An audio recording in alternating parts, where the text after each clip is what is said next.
देवा काय पाहतोय मी काय प्रकार हा मला कारण एकच वेद विखुरले सगळं पोखरलं गेलं कारण खेकडा धावतो आमच्या माग तेव्हा देवतत्व हे विखुरलं आणि पोखरलं महादेवा त्याचे रक्षण केला का आणि आमचं रक्षण करा देवा सत्यलोकीचा देवा खेकडा तो कोणा कळला तुम्हाला पूर्णतः लक्षात आलं पण एक लक्षात ठेवा देवराजाला अमरावती सोडली सत्यलोक विरंजितानं सोडलं आणि इथपर्यंत तुम्ही आलात आता एक काम करा आनंदा जिथून मला आणलं मी त्या कृत्याला आणला इथून तिला परत इथं घेतली आता तुम्ही मला इथून आणलेलं तिथं परत घ्या कायमचा तुला अशी काय वेळ निर्माण झाली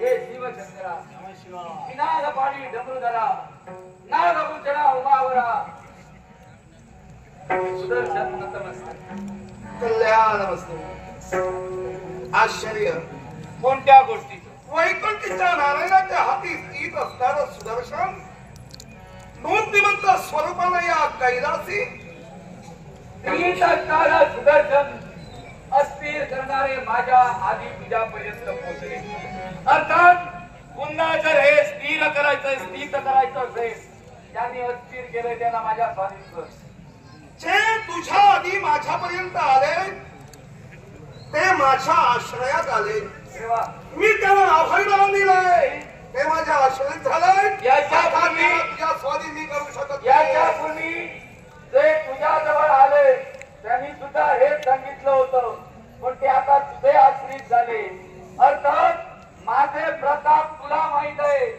मी तुझ्या सानिध्यात होतो आणि तू माझ्या सानिध्यात होता अर्थात ज्यावेळी तू माझ्या सानिध्यात होतास आणि मी तुझ्या सोबत होता त्यावेळी तुझ्या कित्येक गोष्टींवर नियंत्रण माझ्यामुळे होतो आणि ते सुटू मी दिलं नव्हतं अर्थात त्यावेळीचे प्रसंग आठव आणि काय ते ठरव सुदर्शन अरे हा शिव म्हणजे या विश्वाचा बाप आहे तुझ्या नियंत्रणाखाली वागण्या एवढं इतपत हा शिव कमकुवत नाहीये एक लक्षात ठेव या विश्वाचा तू बाप आहे पण या विश्वाच्या बापाच्या मस्तकावर जो विराजमान झाला होता तो सुदर्शन आहे हे विसरू नको सुदर्शन हे तुम्हाला सांगण्याची गरज नाहीये कारण आता तू वैकुंठीच्या नारायणाच्या हाती गेला पण त्याच्यापूर्वी या शिवाच्या सानिध्यात तू होता तेव्हा या शिवाच्या स्वभावाची पूर्णता कल्पना तुला काही मोठेपणाच्या गोष्टी सांगू नको अरे तू चोरी केली म्हणून त्या देवाला सुदर्शन दिलं त्याची चोरी केली मी सांगू तू सांगू कशाला मला काय माहिती नाही रे एक लक्षात ठेव याला चोरी म्हणत नाही तर त्याची माझ्यावर किती श्रद्धा आहे भाव भक्तीच्या श्रद्धेनं कितपत तो नारायण मला भजतोय हे मला चाचपणी करून पाहायचं होतं त्याची परीक्षा घ्यायची होती एक कमळ पुष्प मी माझ्या मांडी खाली लपवून ठेवलं होतं पण तेवढा तो सुद्धा हुशार बुद्धीचा म्हणून त्याला काय केलं जेव्हा आपल्या पूजनातील एक पुष्प कमी होत आहे हे त्याच्या लक्षात आलं तेव्हा त्या वैकुंठीच्या नारायणानं आपला सौम्य नेत्र काढला आणि आमच्या चरणावर वाहिला तो सौम्य नेत्र काढून तुझ्या चरणावर वाहिला तो तुझा देव तो तुझा वैकुंठीचा नारायण या शिवासाठी एवढं करू शकतो मग तू माझ्या शब्दाबाहेर का जातोय तुझ्या शब्दाबाहेर टाकत नाही मी विश्वाच्या कार्यासाठी करतोय आणि त्या देवाला ज्यावेळी तू सुदर्शन दिलं त्यावेळी त्या देवानं तुला विचारलं होतं या सुदर्शनाचा प्रहार देवा तुझ्यावर होणार की नाही त्यावेळी तू काय सांगितलं माझ्यावर सुद्धा होईल म्हणून त्या देवानं तुझ्यावर सोडून पाहिलं आणि या सुदर्शनानं तुझ्या देहाचे 3 तुकडे केले त्यावेळी तुझ्या देहातून 3 विकार बाहेर पडले हिरण्याक्ष विरूपाक्ष आणि सुवर्णाक्ष हे 3 विकार तुझ्या देहातून बाहेर पडले म्हणून तू देवतत्वात स्थिर आहे नपेक्षा तू सुद्धा यांच्यासारखाच वागला सुदर्शन अरे या देवतांच्या स्वरूपाची कल्पना तुला नाहीये विश्व कार्यासाठी जेव्हा जेव्हा विश्वावर आपत्ती आली, जेव्हा जेव्हा अधर्माचा फैलाव झाला, तेव्हा देवदेवतांनी कोणकोणती स्वरूप धारण केली, कोणकोणते प्रसंग निर्माण केले आणि त्यातून त्यांचा सेवक केला याची कल्पना तुला नाहीये. कौतुक सांगूच नको. त्या प्रत्येक प्रसंगाला मी उभा होतो. आता हा अधर्म हा करतोय, हा याने केलेला अधर्म, यालाही तूच निर्माण केलंय, अर्थात तू याच्या अंगे तूच अधर्मी. तू जर चांगला असतात तर अधर्मी देवाला म्हणतोय. तुम्ही हे तू केल्यामुळे आधी कुणासमोर बोलतोय याचा भान ठेवून बोलत अरे तुझा वैकुंठीचा नारायण कोण, हा विश्वाचा शिव कोण, याचं जरा भान ठेव आणि नंतरच मुखातून शब्द अरे उठले. एकाच आहेत तुम्ही देव, दोघे जण हृदयाचं विभाजन करून दोघे विभक्त झालाय. अर्थात तू वेगळाय, तो वेगळाय. अरे त्याचा स्वभाव कुठं, त्याचं आचरण कुठं, ते तुझ्या जवळ येणार. दोष! अरे तुझ्यासारखा या कैलासावर तो स्थित राहणार नाही, कारण त्याला विश्वाचं कल्याण करायचंय. या विश्वाच्या ठिकाणी तुझ्यासारखी भीती तो आचरणात आणणार नाही. अरे तुझ्या हाती जगभक्षक आहे. या विश्वाचा सेवन तो करतोय, विश्वाचं पालन तो करतोय.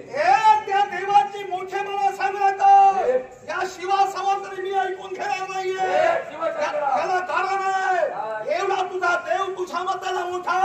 पण सांग, जेव्हा विरंचिताला आणि त्या वैकुंठीच्या नारायणाला अहंकार झाला, मी मोठा असा मीपणा झाला, तेव्हा ते दोघे या शिवापाशी आले होते.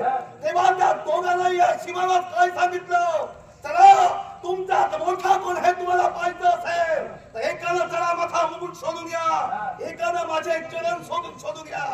पण तुझा देव म्हणजे वैकुंठीचा नारायण माझ्या चरणाच्या शोधार्थ निघाला आणि विरंचित गेले ते माझा मुकुट शोधायला गेले. पण माझ्या चरणाचा अंत तुझ्या नारायणाला लागला नाही. मुकुटपणानं माझ्या चरणाशी आला, त्या नारायणाचा मोठेपण मला सांगू नका. आणि म्हणूनच हेच तुला समजलं पाहिजे होतं. तूच बोललास म्हणून बरं झालं. वैकुंठीचा नारायण तुझे चरण शोधण्यासाठी गेला, चरण मिळाले नाही आणि या चरणाजवळ येऊन स्थित राहिला आणि हा खोटं बोलला. तो तुला चांगला आहे आणि तो चरणापाशी आलाय, त्याच्या बाबतीत वाईट बोलतोय. किती खोटे आपले प्रश्न तो नाहीये, तू देवाचा तुझा मोठेपण सांगतो मी बोललो. आम्ही बोलले चालले, तू वाईट बोल नको. तेव्हा तुझ्या देवाचा गुन्हेगार माझ्या समोर जाऊ नका. मी त्याला माझा देव माझ्यासाठी सर्वश्रेष्ठ आहे आणि देवानं दिले राहते तत्वतत्व पाहणं माझं कर्तव्य. मग जसा तुझा देव तुला प्रिय आहे, तुझ्या देवाचा आदेश तुला पाळणं महत्वाचं वाटतंय, तसं या सर्वांना मी शब्द दिलाय. आता मी दिलेल्या शब्दाला कधी या विश्वास बाधा आली नाही, शिवबाबांनी केव्हाही भंग पावली नाही. ती अभंग आणि अभंग आहे, त्याच्यासाठी वाटेल ते करेन मी. मग याला त्या स्वाधीनकडे करू देणार. अर्थात कैलासावर स्थित आहे, या स्थानावर तू दिसतोय, तो माझ्या देवाजवळ दिसतोय आणि तुला जर अहंकार झाला असेल, तुला संतावणार नव्हे, तुझ्याशी सुद्धा प्रत्यक्षाला प्रमाण होतोय. कोणत्या स्थित्यंतरानं या शिवावर मात करून त्यांची प्राप्ती करून घेऊन जातोय, याचा प्रत्यक्ष तुम्हाला इथं सुद्धा हा योगेश्वर